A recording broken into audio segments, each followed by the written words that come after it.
So, to move on to some typical questions that will be asked of you about the passage. Often, the questions relating to the passages will ask you to differentiate between arguments, assertions, and explanations, each of which are similar but have slightly different important variations. So an example of an argument would be something along the lines of, I can hear the sound of water splashing on the roof, therefore it must be raining outside.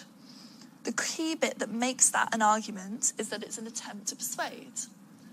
It's a conclusion which follows from a certain premise, and it's trying to bring the reader around to its point of view. It's trying to persuade them that what it's saying is right by presenting a premise or some evidence to bring them round to their way of thinking.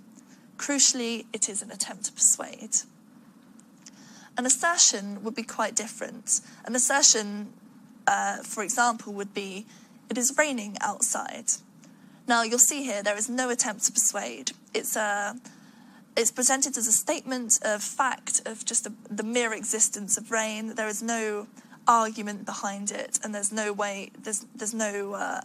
effort on the part of the writer to try and persuade you that their way of thinking is correct.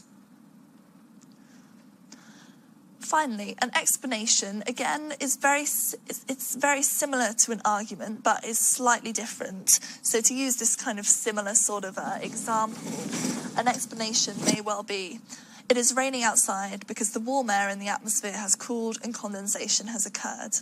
It's not attempting to persuade you that it's right, it's simply describing why something is the way it is or why something has occurred.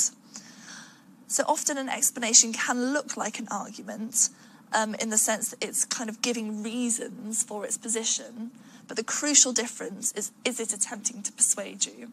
If it's simply giving a reasoned position, but almost just stating it as though it is true, then it won't be an argument, and that's kind of the crucial difference between those three.